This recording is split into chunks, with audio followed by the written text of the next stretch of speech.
एक army officer जब एक मर्डर केस में फंस जाता है तो कैसे उसे और उसकी मंगेतर को एक घटिया पुलिस वाला परेशान करता है।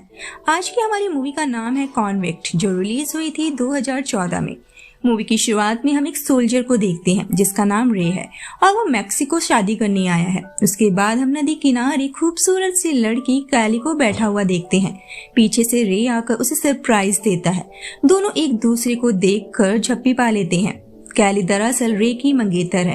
वो दोनों एक दूसरे को देखकर काफी खुश होते हैं। फिर वो वहां से निकलने लगते हैं। कैली रे से कहती है कि वो अपनी बुक वहीं घास पर भूल गई है। रे उसकी बुक लेने वापस जाता है। तभी कुछ लड़के जो एक आलीशान फरारी में थे, उनमें से एक लड़का कैली को सड़क किनारे खड़ा देख उस पर गंदी गंदी कमेंट्स करने लगता है और पूछता है कि क्या वो कभी फरारी में किसी के साथ इंटीमेट हुई है। कैली उसे इग्नोर करती है। रे वापस आ जाता है और कैली से पूछता है कि क्या कोई प्रॉब्लम है। कैली उसे कार में बैठने को कहती है, लेकिन वो लड़का रे को $1000 के बदले कैली के साथ मजे करने की बात करता है। ये सुन रे को उस पर काफी गुस्सा आ जाता है, लेकिन कैली उसे समझा बुझाकर कार में बैठने को कहती है। वो लड़का अपनी कार से उतरकर कैली के पास आता है और अपनी पैंट उतार कर उसे गंदे गंदे इशारे करने लगता है। रे कार से उतरकर उस लड़के को पीट देता है, जिस पर वो लड़का चाकू निकालकर उस पर हमला करने की कोशिश करता है। धक्का मुक्की के दौरान लड़का खुद ही चाकू लगने से मर जाता है।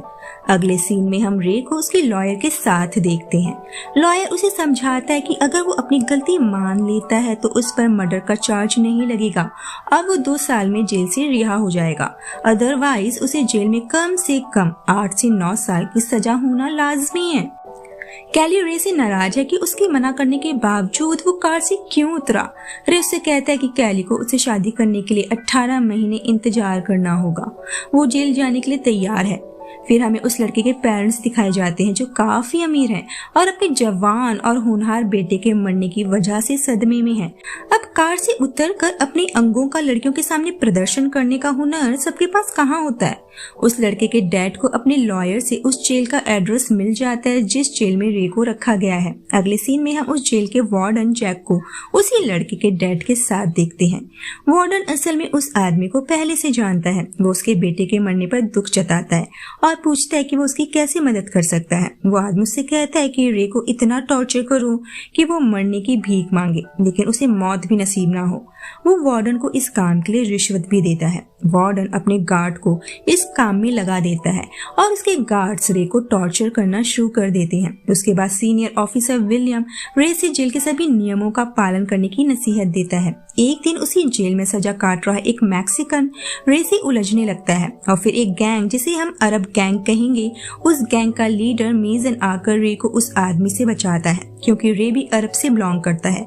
रे की लाइब्रेरी में ड्यूटी लगाई जाती है, जहां उसकी दोस्ती डेविड नाम के एक दूसरे अपराधी से होती है, जिसे लूट के सिलसिले में उम्र कैद की सजा हुई है। एक दिन गार्ड्स रे के रूम की तलाशी ले रहे थे। वहां से उसे कैली की तस्वीर मिलती है, जिसे देख वो कैली के लिए गंदी गंदी बातें बोलने लगते हैं और उसकी तस्वीर को अपनी टंग से लिख करते हैं।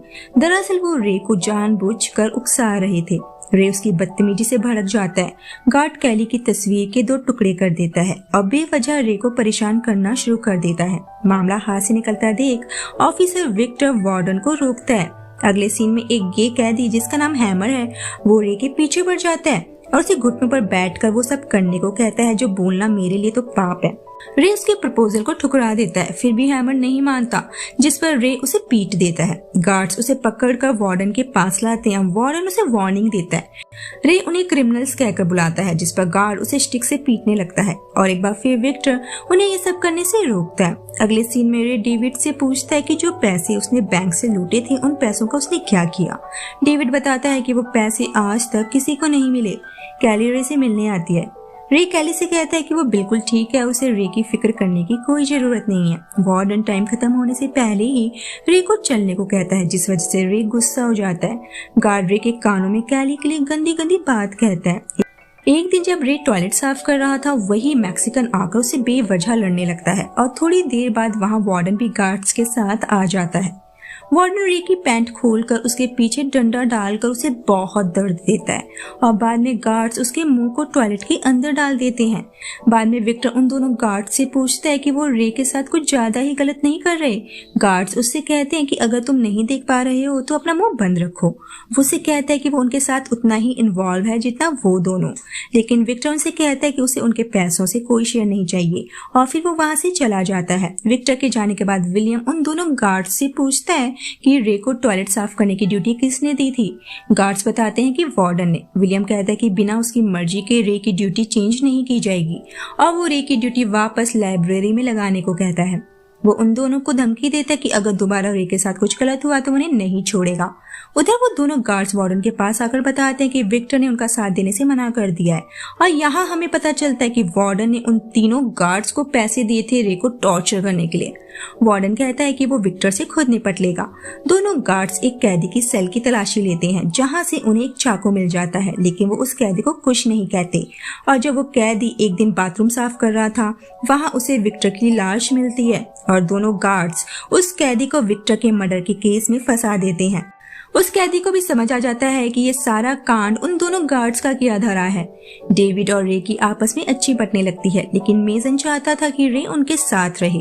एक दिन मेजन के आदमी उसी मैक्सिकन आदमी को रे के सामने मार डालते हैं जो रे को परेशान किया करता था और मैक्सिकन ग्रुप का शक रे पर जाता है, लेकिन रे उन्हें बताता है कि उस आदमी के कत्ल में उसका कोई हाथ नहीं है। मेजन रे से कहता है कि उसने उस मैक्सिकन को रे के लिए मारा है क्योंकि वो रे को परेशान करता था। रे उससे कहता है कि उसने कभी भी उससे मैक्सिकन को मारने के लिए नहीं कहा। यहाँ मेजन गुस्से में रे से कहता है कि अब तो वो मर गया और अब रे को उसके इस एहसान का बदला चुकाना होगा। उधर वार्डन दोनों गार्ड से ये कह रहा था कि वो रे को अब तक तोड़ नहीं पाए हैं और अब वो उन गार्ड से रे के साथ ऐसी दुश्मनी निकालने को कहता है जो रे को बुरी तरह से तोड़ के रख दे। अगले दिन हम कैली को जेल में देखते हैं जो रे से मिलने आई थी। दोनों गार्ड्स कैली की तलाशी लेने की बात करते हैं और कहते हैं कि वो श्योर होना चाहते हैं कि वो अपने कपड़ों के अंदर कुछ छुपाकर ना लाई हो। वो कैली को कपड़े उतारने को कहते हैं। कैली लेडी गार्ड को बुलाने की बात करती है। गार्ड्स उससे कहते हैं कि वो किसी और दिन रे से मिलने आ जाए। कैली बताती है कि वो 2 हफ्तों से रे से मिलने का वेट कर रही है। उसे मजबूरन उन गार्ड्स के सामने अपने कपड़े उतारने पड़ते हैं, यहाँ तक कि अपने अंडरगारमेंट्स भी।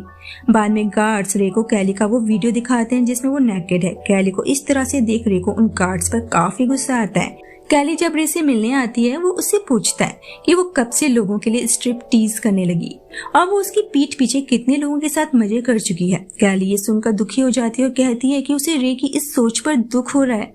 रे कैली से माफी मांगता और कहता है कि जेल का माहौल उसकी सोच को गंदा बना रहा है। बाद में वो दोनों गार्ड्स रे को अकेले मेटल शॉप में ले जाकर उसे चोट पहुंचाने की कोशिश करती हैं, लेकिन वो भूल गए हैं कि रे एक सोल्जर है और उनसे कहीं ज्यादा ताकतवर। रे उन दोनों गार्ड्स पर भारी पड़ता है। तब तक वहां विलियम भी आ चुका था और वो उनसे पूछता है कि वो रे को यहाँ क्यों लेकर आए। गार्ड्स बताते हैं कि उन्हें वार्डन ने ऐसा करने को कहा था। विलियम वार्डन के पास आता है और पूछता है कि उसने रे को मेटल शॉप क्यों बुलाया था और जो कैदी 2 हफ्ते बाद जेल से छूटने वाला है वो गार्ड्स को पीटने का जोखिम क्यों उठाएगा। विलियम को वार्डन की चाल समझ नहीं आती और उन दोनों के बीच बहस हो जाती है। रे को काल कोठरी में डाल दिया जाता है। रे खुद को एक्टिव और फिट रखने के लिए एक्सरसाइज करता है। उसके साथ कई दिनों तक फिजिकल टॉर्चर किया जाता है। मारपीट के साथ साथ गार्ड्स उसके मुंह पर टॉयलेट तक कर रहे थे। रे की हालत खराब होती जा रही थी। कई दिनों के टॉर्चर के बाद विलियम रे को उस काल कोठरी से बाहर निकालता है। वो जानना चाहता है कि वार्डन उसके साथ ऐसा क्यों कर रहा है। दरअसल विलियम भी एक सोल्जर रह चुका है और वो जानता है कि रे एक अच्छा आदमी है, इसीलिए वो उसकी मदद करना चाहता है। लेकिन रे को उस पर यकीन नहीं है और वो उसे कुछ भी नहीं बताता। मेजन रे का दुश्मन बन चुका है क्योंकि रे ने उसके ग्रुप में आने से मना कर दिया है। रे मेजन के ग्रुप के लोगों को समझाता है कि मेजन उन सबको अपने फायदे के लिए यूज कर रहा है। उनके बिना मेजन कुछ भी नहीं है। मैक्सिकन ग्रुप के लोग अब रे के सपोर्ट में थे और वो मेजन को रे से अकेले मुकाबला करने को कहते हैं। मेजन घबरा जाता है क्योंकि वो जानता है कि रे उससे कहीं ज्यादा पावरफुल है और फाइट के दौरान रे मेजन पर भारी पड़ता है। ऊपर से वार्डन उनकी लड़ाई देख रहा था, लेकिन वो उन्हें रोकने की कोशिश नहीं करता क्योंकि अगर रे ने मेजन को मार दिया तो रे कभी भी इस जेल से नहीं निकल पाएगा और यही तो वो चाहता है। रे मेजन को मारने ही वाला था कि डेविड उसे ऐसा करने से मना कर देता है। रे मेजन को छोड़ देता है, लेकिन तभी कोई मेजन की तरफ एक हथियार फेंकता है और मेजन उस हथियार को लेकर रे पर हमला करने के लिए दौड़ता है, लेकिन ऐन वक्त पर डेविड रे को बचा लेता है और उस चाकू से घायल हो जाता है। मैक्सिकन ग्रुप का एक आदमी मेजन के गले में चाकू से वार करके उसे मार डालता है। विलियम रे को वार्डन के पास ले जाता है, जहां वार्डन रे से कहता है कि पहले तो वो रे को सिर्फ पैसों के लिए टॉर्चर करता था, लेकिन अब बात पर्सनल हो गई है क्योंकि रे उसकी रिस्पेक्ट नहीं करता।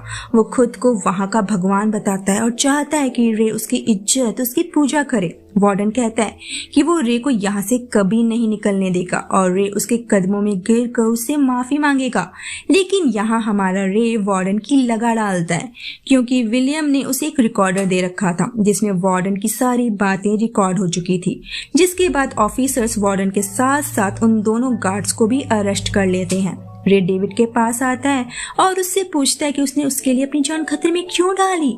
डेविड बताता है क्योंकि वो उसे पसंद करता है। फिर वो उसे उन पैसों के बारे में बताता है जो उसने बैंक से लूटे थे और वो काफी बड़ा अमाउंट, लगभग $1 मिलियन के आसपास था। रे कहता है कि वो उन पैसों को नहीं ले सकता। डेविड उसे समझाता है कि वो यहाँ से कभी बाहर निकलकर उन पैसों को एंजॉय नहीं कर पाएगा। वो उनमें से कुछ पैसे उसकी बेटी को देने को कहता है और उसका एड्रेस बताता है। रे जेल से छूट जाता है और कैली रे को लेने आती है। दोनों एक दूसरे पर भूखों की तरह टूट पड़ते हैं। रे डेविड की बेटी के पास आता है और उसे पैसों से भरा बैग देकर कहता है कि उसके पापा उसे याद करते हैं और उसे कभी कभी अपने पापा से मिलने जेल जाना चाहिए। उसके बाद रे अपनी बुलबुल को लेकर वहां से चला जाता है क्योंकि भैया दोनों ने अब शादी करनी है। और लास्ट में हम देखते हैं कि वार्डन समेत उस लड़के के डैड को सजा सुनाई गई है और विलियम उन सबको उसके नियमों का सही से पालन करने की बात कहता है और ये मूवी यहीं पर खत्म हो जाती है।